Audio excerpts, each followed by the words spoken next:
नमस्कार, मी संस्कृती आणि आपण पाहत आहात नवा मराठा। चांद्रयान-3च्या प्रज्ञान रोव्हरने चंद्राच्या पृष्ठभागावरील विवरांबद्दल महत्त्वाची माहिती पाठवली आहे। शास्त्रज्ञांनी या विवरांचा अभ्यास करून चंद्राच्या इतिहासातील अनेक रहस्य उघड केले आहेत। भौतिक संशोधन प्रयोगशाळेतील शास्त्रज्ञांनी दिलेल्या माहितीनुसार चांद्रयान-3 उतरले आहे। ते ठिकाण चंद्रावरील सर्वात जुन्या विवरांपैकी एक असलेल्या दक्षिण ध्रुव एटकेन बेसिनच्या जवळ आहे।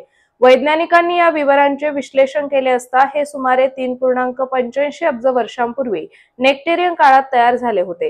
हा काळ चंद्राच्या इतिहासातील सर्वात जुना काळ मानला जातो। विवर म्हणजे उल्का किंवा अन्य खगोलीय वस्तूंच्या आघाताने चंद्रावर तयार झालेले मोठे खड्डे। या विवरांच्या अभ्यासातून चंद्राची भूगर्भीय रचना, तिची उत्क्रांती आणि निर्मिती प्रक्रिया याबद्दल माहिती मिळते। चांद्रयान-3 ने पाठवलेल्या छायाचित्रांमुळे शास्त्रज्ञांना या विवरांची अधिक माहिती मिळाली आहे, ज्यामुळे चंद्राच्या इतिहासावर नव्याने प्रकाश पडला आहे। भारताने 14 जुलै 2023 रोजी चांद्रयान-3 चे यशस्वी प्रक्षेपण केले होते। 23 ऑगस्ट रोजी हे यान चंद्रावर उतरले आणि भारताने इतिहास रचला। चंद्राच्या दक्षिण ध्रुवावर उतरणारा भारत हा पहिला देश ठरला आहे।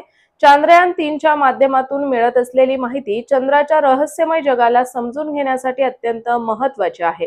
तसेच चांद्रयान-3 मोहीम भारतासाठी एक मोठी ऐतिहासिक आणि वैज्ञानिक कामगिरी आहे। या मोहिमेमुळे चंद्राबद्दलची आपली समज अधिक वाढली आहे आणि भविष्यात होणाऱ्या चंद्र मोहिमांसाठी महत्त्वाची माहिती मिळाली आहे।